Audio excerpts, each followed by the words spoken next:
कि हमारी तरह किसान हैं तो आपको भी इन दिनों काफी ज्यादा मुश्किलों का सामना करना पड़ रहा होगा, क्योंकि लगातार 5-7 दिनों से बारिशें लगी हुई हैं। और क्या हो रहा है, आंधी तूफान भी इतना ज्यादा चल रहा है कि जिसके कारण फसल सारी नीचे गिर गई है किसानों की। और मैंने जब देखा कि बारिश इतनी ज्यादा हो रही है और इतना आंधी तूफान चल रहा है, तो मुझे भी ये डर लग रहा था कि हमारी फसल को भी काफी ज्यादा नुकसान हुआ होगा और मुझे काफी ज्यादा दुख भी हो रहा था। तो जैसे आज बारिश थमी और आंधी तूफान थमा, तो हम चले गए फटाफट से अपने खेत में और देखो हमारे खेत का नज़ारा कि कितना हमें नुकसान हुआ है और कितना हमें फ़ायदा हुआ है। तो सारी बातें आज मैंने शेयर की हैं, तो ब्लॉग को पूरा देखिए। Welcome back to my new blog of प्राकृतिक खेती। सो गाइस, काफ़ी दिनों से हमारे यहाँ पर बारिशें हो रही थी। 3-4 दिनों से लगातार बारिशें लगी थी। आंधी तूफान भी काफ़ी ज़्यादा मात्रा में लगा रहा और हमारी फसल पर इसका क्या दुष्प्रभाव पड़ा है, क्या इससे हमें हानि हुई है, इस बारिश से हमें हानि हुई है या लाभ, ये सारी चीज़ें मैं आपके साथ शेयर करना चाहती हूँ। तो हम आ चुके हैं अपने SPNF मॉडल वाले खेत में। तो यहाँ का नज़ारा आप देख लीजिए और हमारी जो कनक है ये अभी तक हरी भरी है और पानी से, इसके वर्षा के पानी से इसकी जो पानी की आपूर्ति है वो भी पूरी हो गई है। मैंने आपको कहा कि बारिश भी काफ़ी ज़्यादा हुई है और आंधी तूफान भी काफ़ी ज़्यादा मात्रा में पूरे 3-4 दिनों तक लगे रहे। तो यहाँ पर ये देखिए हमारा खेत कनक का, जो कि बिल्कुल सीधी कनक है, मतलब कहीं गिरी पड़ी नहीं है, बिल्कुल जैसे थी उसी कंडीशन में है। और दूसरी तरफ हम देखेंगे कि केमिकल वालों की कनक कैसी है। तो देखिए, तो यहाँ पर आप देख रहे होंगे इनकी कनक जो है वो नीचे गिर गई है। और ये भी है साथ में, ये दूसरे केमिकल वाले फार्मर्स हैं जिनका खेत हमारे खेत के साथ ही था। और इन दोनों के खेत का हाल आप देख सकते हो खुद अपनी आंखों से। हम इसके पीछे का रीज़न जान लेते हैं कि हमारी कनक बिल्कुल सीधी कैसे है और इनकी कनक ऐसे क्यों पड़ गई है नीचे। तो इसके पीछे का रीज़न है, आप देख सकते हो, हमने कनक जो है वो कतारों में लगाई हुई है। कितना ज़्यादा हमने डिस्टेंस मेंटेन करके रखा है, फिर अगली लाइन लगाई हुई है और फिर उसके बाद अगली लाइन, इस प्रकार से। तो आप देख सकते हो कि हमने डिस्टेंस में लगाई है अपनी कनक। मतलब जैसे हवा आई, मान लो कि हवा काफ़ी ज़्यादा चल रही थी, तो हवा जब आई होगी हमारे खेत में तो उसे घूमने फिरने के लिए थोड़ी जगह मिल गई होगी, क्योंकि हमने इतना डिस्टेंस छोड़ा हुआ है तो उसे फिरने के लिए जगह मिल गई। तो वैसे जैसे आई वो घूम के चली गई। बट जब इनके खेत में आई तो इनके खेत में आप देख सकते हो कि इन्होंने कोई डिस्टेंस नहीं रखा है। यहाँ पर बिल्कुल बीज साथ साथ में ही फेंका था और वैसे ही उग के आया है। बिल्कुल अटैच थी ये कनक और हवा को घूमने के लिए जगह नहीं मिली, ना वो कहीं से बाहर जा पड़ी थी, जाने के लिए उसे जगह नहीं मिली कहीं बाहर। तो फिर क्या हुआ, ज़्यादा प्रेशर पड़ गया हवा का और फिर उसी के कारण इनकी कनक जो है नीचे गिर गई। तो एक बात ये होगी। और जैसे कि आप देख सकते हो कि जो हमारा ये खेत है, वहाँ अगर आप डिस्टेंस मेंटेन करोगे तो एक एक पौधे पर अच्छी सी सनलाइट गिर रही है, जिससे क्या होगा कि हमारा पौधा स्ट्रॉन्ग होगा, क्योंकि सनलाइट से इनकी सारी प्रक्रियाएं होती हैं और सनलाइट काफ़ी ज़्यादा ज़रूरी होती है। बट जब इस खेत की बात आती है, इन्होंने बिल्कुल पास लगाई हुई थी, किसी पौधे में पहुंच रही थी सनलाइट और किसी में नहीं पहुंच रही थी।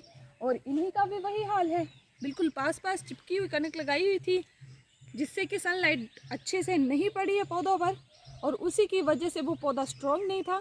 और अगर उसे थोड़ी सी भी हवा और आंधी लगती तो उसने नीचे ही गिरना था फिर। तो ये नुकसान हो गया इनका काफ़ी ज़्यादा, जो कि हमारा नहीं हुआ है। तो देख सकते हो कि प्राकृतिक का कितना फ़ायदा है और केमिकल का क्या फ़ायदा है। ये बात होगी कनक की। और साथ में मैंने आपको थोड़े दिन पहले बताया था कि हमने मेड़ और कतारों में यहाँ पर लगाए हुए थे आलू, जो कि हमने बारिश में ही हार्वेस्ट कर लिए थे, क्योंकि अगर हम हार्वेस्ट नहीं करते तो लगातार बारिशें थी आगे, अगर नहीं करते तो उसमें पानी भर जाना था, जिसकी वजह से हमारे आलू भी ख़राब हो सकते थे। इसलिए हमने बारिश में ही उनको हार्वेस्ट कर लिया और घर में स्टोर कर लिया है। तो आलू भी निकाल लिए और मटर जो थे वो सूख चुके हैं, उनको आपने नहीं निकालना। वो नाइट्रोजन फसल होती है, उसकी जड़ें आपने वैसे ही रखनी है, उनको निकालना नहीं है खेत से। जब तक आप कनक को हार्वेस्ट नहीं कर लेते उनको वैसे ही रहने देना है, क्योंकि वो रेगुलरली नाइट्रोजन प्रदान करता रहेगा कनक को। तो मटर की भी बात हो गई। और क्या लगाया था हमने, यहाँ पर आम के पेड़ है हमारे यहाँ पर, जिसे हमने कुछ ही दिन पहले ब्रह्मास्त्र की स्प्रे की और और उसी दिन ही क्या हुआ कि बारिश होगी, साथ में ही बारिश होगी। बट फिर भी बहुत ज़्यादा असर पड़ा है ब्रह्मास्त्र का। और हमने लगातार उसकी भी स्प्रे की थी, सप्तधान्यांकुर की, जब हम कनक में दे रहे थे। तो हमने आम के पेड़ों पर भी की थी।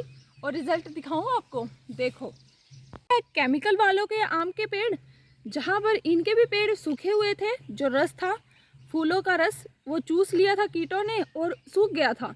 आंधी तूफान के कारण इनके जो ये कुर फूल है ये सारे झड़ चुके हैं। आप देख सकते हो खुद ही, जो आपको ऐसे वाइट से दिखाई दे रहे हैं वो डंडे से बचे हैं। इसके जो टहनियाँ होती है ना फूलों की, इनकी बस वो ही बची हैं।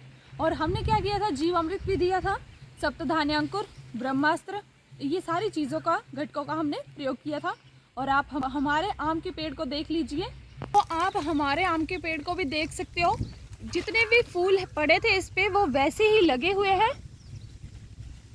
और उनके आम के फूलों का रिजल्ट तो आपने देख ही लिया है। तो ये असर पड़ता है जब हम सप्तधान्यांकुर का प्रयोग करते हैं। उससे क्या होता है कि फूल भी नहीं झड़ता और फूल स्वस्थ भी रहता है। यहाँ पर जो रस चूसक कीट है उनका कुछ ज़्यादा ही हमला हो गया है, तो उसी के कारण ये थोड़े ब्राउन से हो गया है, काले से हो रहे हैं। बट फिर हम एक बार फिर से ब्रह्मास्त्र का प्रयोग करेंगे तो ये बिल्कुल सही हो जाएगा, हम ऐसी आशा करते हैं।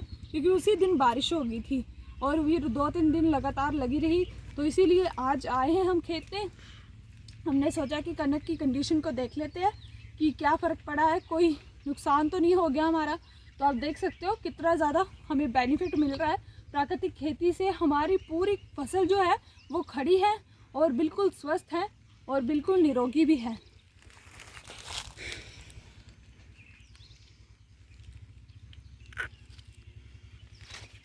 तो ये तो होगी इस खेत के रिज़ल्ट।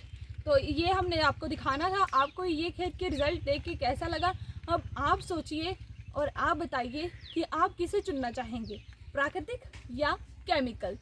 तो देख लिया, मैं रिज़ल्ट हर एक चीज़ का पेश करूँगी ताकि आपको अच्छे से प्राकृतिक खेती समझ आ जाए कि वाकई में प्राकृतिक खेती करने वाली चीज़ है और इसी में हमें मुनाफा होगा। देखो अगर हमारी फसल भी इनकी तरह नीचे पड़ जाती सारी तो कितना ज़्यादा नुकसान हो जाना था ना। फिर कनक की ग्रोथ होती है और कटाई के टाइम भी काफ़ी ज़्यादा मुश्किलें आती हैं। इतनी सारी मुश्किलों का हमें सामना करना पड़ता है।